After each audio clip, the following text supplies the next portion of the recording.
ஏன்னா இப்படி வந்து தமிழினம் கொல்லப்படுது, அது மட்டும் மாநில உரிமை தாரை வாத்துட்டு இப்போ வந்து புது அவதாரம். அப்போ எலெக்ஷன் வந்தாலே புது அவதாரம் எடுத்துப்பாங்க. யார்? ஸ்டாலின்.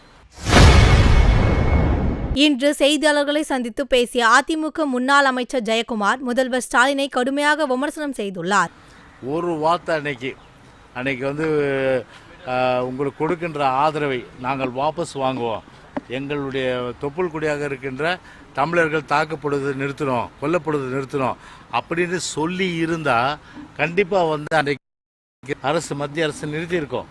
ஆனால் விளைவு என்ன? அன்னைக்கு அதை பற்றி எதுவுமே கண்டுக்கல. அன்னைக்கு தனக்கு பதவி கிடைத்தால் போதும் என்ற அடிப்படையில், தன் குடும்பத்துக்கு பதவி கிடைத்தால் போதும் என்ற அடிப்படையில் அவருடைய அந்த அணுகுமுறையின் காரணமாக 1.5 லட்சம் தமிழர்கள் வந்து முள்ளிவாய்க்கால் அந்த இனம் வந்து கொல்லப்பட்டதுக்கு அதுக்கு வந்து ஒரு பெரிய அளவுக்கு வந்து ஒரு வரலாற்றிலே வந்து ஒரு கருப்பு அரசு என்ற அடிப்படையில் அன்றைக்கு இருந்த மத்திய அரசும், அதே போன்று அன்றைக்கு தமிழ்நாட்டை ஆண்டு கொண்டிருந்த மாநில அரசு அன்றைக்கு திரு கருணாநிதி அரசு தான் அன்றைக்கு காரணம். அன்றைக்கி ஏன்னா இப்படி வந்து தமிழினம் கொல்லப்படுது, அது மட்டும் மாநில உரிமை தாரை வாத்துட்டு இப்போ வந்து புது அவதாரம். அப்போ எலெக்ஷன் வந்தாலே புது அவதாரம் எடுத்துப்பாங்க.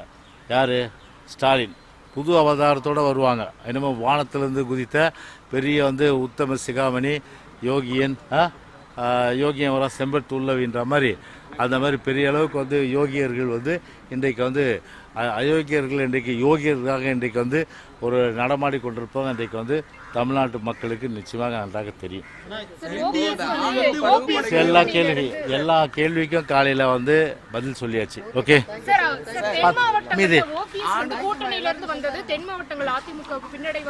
ஒரே விஷயம், அதாவது பார்த்தீங்கன்னா பொதுச் செயலாளரும் அதே போன்று கட்சியிலிருந்து அதுக்குரிய விளக்கம் கொடுத்தாச்சு. அந்த விளக்கமே போதுமானது.